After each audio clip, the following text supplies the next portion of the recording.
Dans les rues de Paris, au sein de l'atelier Meraki, se trouve la start-up Nénuphar. Au cœur du projet, 3 jeunes passionnés, Maxime, William et Sophie. Mais qu'est-ce que Nénuphar? Nénuphar, c'est une marque de chaussures d'intérieur qu'on a fondée il y a 1 an et demi. Ça fait 1 an et demi qu'on travaille sur la marque. Et on a lancé officiellement donc, le 21 septembre une campagne de financement participatif qui a été financée donc 1 mois plus tard. Et on a vendu 237 paires sur un objectif de 200. Le but de Nénuphar, c'est vraiment faire de la pantoufle en produit de mode. L'idée, elle est venue lors d'un voyage, lors d'un échange en Finlande. Je suis resté pendant 4 mois là-bas et je me suis rendu compte qu'on ne pouvait pas aller chez les gens avec ses chaussures. Et donc tu pouvais te retrouver à une soirée, on était 15, tous en chaussettes. Et quand je suis revenu en France, je me suis dit tiens, je vais m'acheter une paire de pantoufles. Et à part des charentaises, je me suis rendu compte qu'il n'y avait rien d'un peu sexy. Rien qui me permet d'accueillir des amis sans que j'ai l'air ridicule,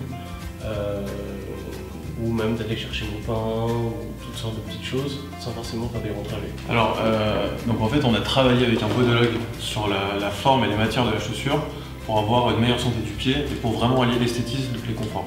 Okay. Et donc en fait, sur le dessus, on a du cuir véritable, effet teint. À l'intérieur, on a du velours et surtout à l'intérieur, on a mis une semelle à mémoire de forme. Qui permet d'avoir un confort optimal. Et la semelle est en caoutchouc naturel, c'est BVA. Et donc c'est fabriqué au Portugal. William et moi, on a fait une école de commerce, on s'est rencontrés comme ça. On était dans la même classe, on a commencé à monter le projet ensemble. Et en fait, on s'est dit que pour monter un projet comme ça, étant donné qu'on ne connaissait rien du tout à la chaussure, eh ben, il nous fallait un ou une styliste. Et donc, du coup, on s'est mis à chercher. On a mis un message sur un groupe Facebook qui s'appelle Wanted.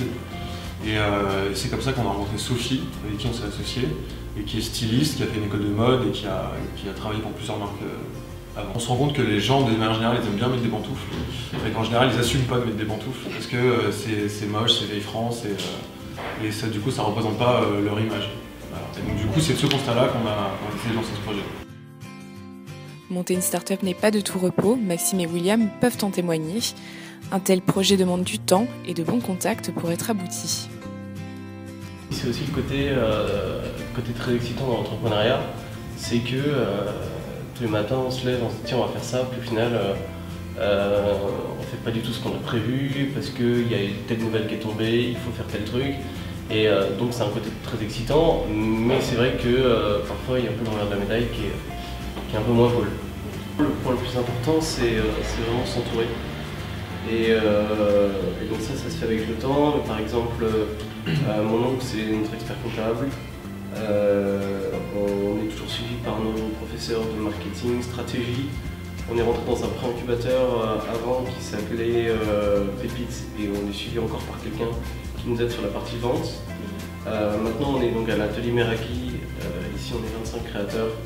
Et donc il y a cette synergie et cette cohésion. Donc ça c'est très intéressant parce que on se file les bons plans, on est plusieurs à fabriquer au Portugal et donc on va se filer le bon plan pour la boîte, le bon plan pour la livraison, etc. Nous on a vraiment essayé de rentrer dans les écosystèmes pour pouvoir s'entourer au maximum des bonnes personnes. Nénuphar est donc en bonne voie pour se faire une place sur le marché de la mode, pour le bonheur de vos pieds et de vos invités.